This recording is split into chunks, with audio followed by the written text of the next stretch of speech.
Olá pessoal, eu sou o Dominique Alves e se você não me conhece eu tô comentando Gantz, ok? Tá um pouco de ruído porque estão lavando roupa aqui em casa, mas vamos lá. Do capítulo 21 ao 30 acontecem algumas coisas bem interessantes. A primeira é o Levi da Shopee, né, que ele foi sinistro dizendo que ele observava os outros morrendo, né? Com um simples meio para concluir e roubar os pontos dos caras. Deixando claro que mais pra frente, né? Nesse episódio mostra que o cara é realmente um filho da puta, né? O cara ele fica excitado vendo o sofrimento dos outros, fica excitado mesmo, excitado vendo o sofrimento dos outros. Então, tipo assim, super filha da puta, né? Esse tipo de pessoa é claramente um psicopata, um sociopata do caralho. Enfim, continuando. É, eu acho que o autor colocou o Levi e o Kato junto, né? Justamente porque eles têm valores muito distintos, né? Um não aguenta ver sofrimento ao redor, o outro quer ver sofrimento ao redor. Então, eles são bem distintos. Eu acho que o autor ele fez tipo uma espécie de. A princípio ele tinha um plano de ver se colocava um contra o outro, talvez, não sei. Mas a história seguiu por um outro caminho, né? A história seguiu para um caminho onde eles têm que cooperar. É interessante ver que, por exemplo, pro estilo de coisa de tarefa, né, que eles estavam tendo que fazer, o Levi parecia mais adequado, já que envolvia muitas vezes assassinato a sangue frio, né? De outras criaturas, etc. Então tem que ter um sangue frio. Enquanto para outras coisas, por exemplo, o Kato é muito melhor equipado. Para viver em sociedade, por exemplo, o Kato ele é um cara mais ponta firme, né? Do que uma porra de um fudido que quer matar coisas para se sentir melhor. Que acontece isso mais pra frente ali perto ali do capítulo 28, não sei, o cara pega e mata um gato, fica excitado matando um gato, só que fala, putz, ainda não é o suficiente, tem que matar outra coisa, uma coisa maior. Enfim, o Levi, né, ele finalmente ele conta pra todo mundo que os corpos originais deles já foram pra pica, né, então mata aquela dúvida de se ele teve que, como que eu vou falar, se ele teve que invadir ali para virar um dos caras que fica ali fazendo essas atividades gigantes, ou se ele realmente morreu e foi acabando para ali. O que é bem doido, porque deixa a gente curioso, tipo, como que esse cara morreu, né? Porque todo mundo conta mais ou menos como que morreu. Um morreu de suicídio, o outro morreu tentando salvar o cara do trem, mas ele nunca fala como ele morreu. Mas, ok. Ele fala sobre uma nova regra, a regra que não se pode falar a respeito de Gantz pra ninguém, né? Você sair dali, se você falar pra alguém a sua cabeça explode, então já equilibra um pouco as coisas, explica por que ninguém sabe desse negócio lá do lado de fora. Outra parada que falam o nome da menina suicida, que o nome dela no caso é Kei, igual o protagonista que é Kei Kurono, e o nome dela também é Kei, mas não é problema nenhum. É interessante que fala ali que existem agora duas Keis, né? Ela é o único caso em que morreu, mas a tentativa de suicídio não foi uma morte concretizada. A Kei original, a que deu início, né, a esse clone da Kei, ela tentou se matar, mas não conseguiu se matar. Conseguiram levar ela para o hospital e salvar a vida dela. O que faz com que existam agora duas Keis. Então a Kei ela tem essa nova pica aí para administrar, né? Outra parada bem louca que eu achei é que tentar entrar melhor nesse negócio da Kiki, porque às vezes, por exemplo, ela não é uma protagonista da história. Se não me engano, ela morre antes do capítulo 100, o negócio desse vai acabar acontecendo. E, putz, você vai passar mais de 200 episódios sem nem lembrar que essa menina existiu. Vai terminar a obra no super foda-se. Qual que é o lance aqui, né? Que, por exemplo, que eu realmente acho muito estranho na história da Kei é que ele é pro público mais velho, né? Ele é um mangá que ele mostra nudez, ele mostra uma parada assim. Então é uma parada meio que é feito pra você, quando você lê, você tem uma cabeça pronta e você realmente pensar a respeito das paradas que tá acontecendo. Uma parada bem doido que eu achei sobre a Kei é sobre ela saber que ela é cópia, né? Uma coisa é você ser a cópia, outra coisa é você ser a cópia e saber que você é a cópia. Porque eu acho que você não vive normal se você acha que você é uma cópia. Porque, por exemplo, se você é uma cópia, é uma espécie de uma condição de existência muito vazia. E no caso dela é a pior, vamos dizer assim, cenário possível. Porque, por exemplo, se você sabe que você é cópia, você sabe que o original, né, a sua versão original, ela agiria de uma determinada maneira. E que se você sendo a cópia, você não é um cara original, parece que não são as suas vontades fazer o que você quer fazer. Suas vontades do original, e o original tá fazendo, por exemplo. Você não pode ter a família do original porque por direito é a família dele. A menos que você queira matar ele e pegar o lugar dele. Mas por direito é a família dele, entendeu? Então, sua família, esposa, filha, etc, amigos, isso tudo vai ficar resguardado só pro original poder usar isso aí.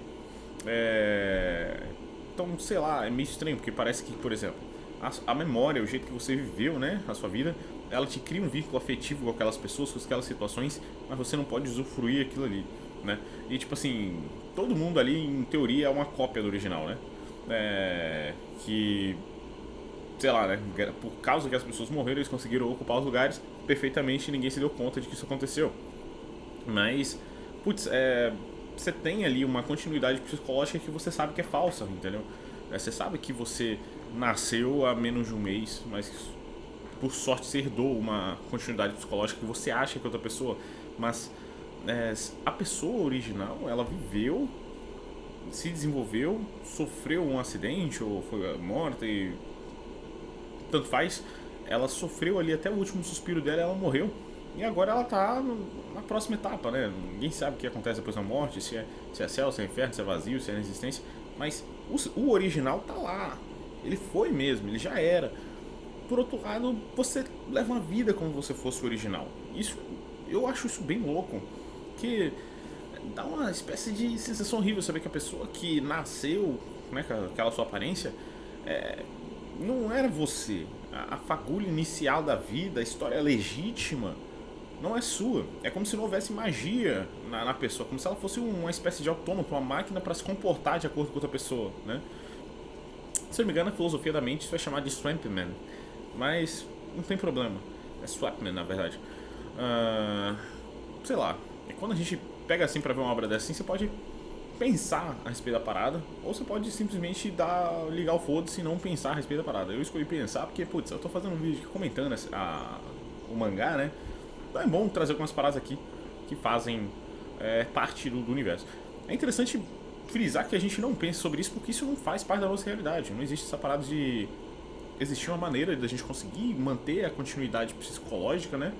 Mesmo mortos. Ainda não existe isso, mas é capaz que exista. E aí então você se perguntar se vale a pena e ser uma cópia e coisa assim vai fazer sentido. Ou como é que vamos lidar com isso? Vamos esconder da pessoa que ela é uma cópia por todos esses, como é que vai ser, né? Enfim. Vou voltar aqui agora para as questões da série de novo. Eu acho muito doido, né? Que ali, Kei, ele mostra, né? Ali um pouco dele, mostra que ele tem um relacionamento com a família, né? Que o Kei, quando fala, é o Kurono Kei, né? Que ele tenta falar com a mãe dele, tenta contar, ele lembra da parada e, por outro lado, no outro telefone você vê que a pessoa, no caso a mãe dele, tá ali, tá atendendo ele e tá se lixando pro problema dele, né? Quando ele fala que ele tem alguma coisa pra falar, a mãe dele simplesmente, ou você fala logo ou você desliga, tá ligado? Então, tipo assim, você vê que o relacionamento dele com a família não é lá dos melhores, assim como eu supus acho que foi no primeiro episódio dessa série de episódios. Na escola eu fiquei muito surpreso, né? Que mostra que o que ele é uma espécie de virgão, né? E que ele lidera mais ou menos uma matilha de virgão, os outros virgões se espelham nele e tentam se colocar como se ele fosse a mesma coisa, né? Todos eles fossem equivalentes, só que o que ele sabe que não é, né? Que o que ele é um cara que um dia já foi diferente, um dia já teve coragem, um dia então ele não se vê, né? Acho legal que mostra que ele é virgão também no sentido de ser virgem mesmo, ele nunca ter visto uma mulher nua e etc e tal. Então a gente vê que, por exemplo, o ser original dele morreu sem ver uma mulher nua, sem ter uma namorada, sem nada, entendeu? E a cópia dele é que tá tendo essa oportunidade, vamos dizer assim. Achei muito doido eles tentando extorquir o Kurono na escola, porque tipo assim, mais pra frente do mangá a gente vai ver que o Kurono ele é um cara fora de série. O cara é ousado pra caralho, é corajoso pra caralho, etc. E não é porque ele é desenvolvimento de coragem, porque foi necessário. Não, é porque ele realmente naturalmente corajoso. Ele ficou mais, vamos dizer assim, atrofiado nesse sentido por algum fenômeno ali, desenvolvimento da vida dele, entendeu? Mas o cara é brabo mesmo. Então quando você pensa nesses moleques, tipo assim, agora você pode até deixar passar, mas se você vê isso num Chrono, por exemplo, daqui 100, 200 capítulos, não faz nem sentido, mano. Eu achei legal que no futuro ele vai ser tipo o Luffy em matéria de porrada. Ele é menorzinho, ele parece fraco, mas o cara é desenrolado, bate muito. Outra parada que eu achei meio paia foi ele colocar roupa pra peitar os gangsters, né? Não que, putz, eu acho que naquele momento, que ele tava em fase de recuperar, assim, seu eu original, faz muito sentido ele agir dessa maneira, tá ligado? Porque de fato ele tava tentando voltar a ter uma confiança, vamos dizer assim. Mas, putz, fenomenal ver aquele bando de filha da puta apanhando, velho. Eu gostei muito. Outra parada que eu achei muito massa, que é a vida do Corona, como ele é o protagonista, muita coisa acontece com ele, né? É que, putz, chegou em casa e já tinha uma mina lá falando que queria morar com ele. Eu achei muito doido que ela chegou perguntando, hein, você aceita um cachorro morar com você, etc. E ela entra dentro pra morar na casa dele como se ela fosse um cachorro e ele usa isso pra argumentar depois quando ele quer comer ela à noite. Tipo assim, e aí, eu tô querendo fazer, não sei o que, ela, não, mas eu sou tipo um cachorro, você não pode. Ela diz, não, mas eu abraçar e beijar meu cachorro, não sei o que, tá ligado? O cara é muito, muito safo. Acho muito doido isso aí.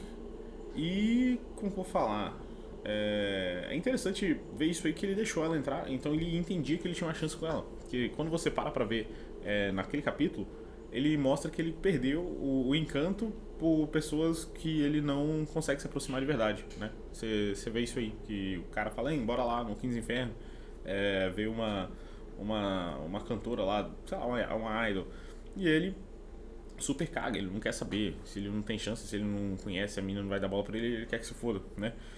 Eu acho que isso vem parte do choque, né, da menina gostar do Kato Masaru, mas sem problema. Outra parada bem doida é que entra uma fase lá da galera começar a negar tudo de novo. Logo assim no início, o nego tenta ver se ele morreu mesmo, se ele não tá só viajando, se não foi só um sonho. Mas ao mesmo tempo, é nessa fase aqui do capítulo 20 ao 30 que a gente começa a ver quem são os personagens, né? Que ali no começo da história era muito todo mundo negando tudo, todo mundo sem resposta, confuso, tendo que agir pela sobrevivência. Então você vê ali, igual todo mundo, na vida real mesmo, você vê muita gente agindo assim quando ele tá numa situação sob pressão. E eu acho que é uma péssima hora para se analisar a pessoa quando ela tá completamente sob pressão. Então, naquele primeiro momento ali não era o momento para ver e nem tentar ver quem era quem. Até porque a vida é 80% tédio, 90% tédio, sei lá. Então, se você tenta filtrar ali o comportamento de alguém no momento atípico, você vai nunca mais ver as pessoas, ou quase nunca mais ver, né? Outra parada bem louco. Deixa eu ver. Vamos ver. O que mais que eu coloquei aqui? Sim. Um capítulo inteiro sobre a gangue da escola do Kato, querer vingança com ele, porque ele tava ajudando os mais fracos. Cara, eu achei esse capítulo muito paia mesmo. Fala um pouco assim sobre um traço da personalidade do Kato que já era previsível, né? Que fosse daquela maneira, então achei muito paia. Só reforça mesmo, mas completamente sem graça. Outra parada interessante sobre a mãe, né, da Kei ali, é que ela, pelo depoimento da Kei, dá a entender que a mãe dela e a família dela inteira eram tanto colocava pressão demais, era quase que narcisista, né? Ela só seria objeto de amor e etc se ela ficasse entregando uma série de comportamentos que eles aprovam, que eles acham legal. O que, segundo ela, foi o que levou ela ao suicídio, né, como solução para esse problema. Então, é muito paia ver isso acontecendo e às vezes acontece na vida real. Outro negócio bem louco é que eles vão começando a apresentar os personagens, né? Dá aquela ideia de que vai todo mundo ir pra uma caçada de novo. E aos poucos todo mundo é subonado no quarto. É muito louco que o Kei ele entra no quarto apapando os peitos da outra Kei, o que é bem legal. É bem louco que agora eles estão introduzindo um outro personagem chamado Hojo, que é um artista e etc. E, né, ele achei muito legal que ele teve tipo uma premonição de que ele ia acabar morrendo andando de moto, e ele de fato morreu andando de moto. O que é muito paia é que foi com a Stalker que ele morreu, porque ele tava naquela moto pra fugir da Stalker, só que a Stalker morreu junto com ele. Ou seja, a menina seguiu ele até o além, tá ligado? O que é bem doido. Bem, é isso basicamente que resume os 10 capítulos. No próximo round aí do Gantz, a gente vê o que vai acontecer. Mas até então, do capítulo 21 ao 30, é isso aí que eu tenho pra falar a respeito. Falou.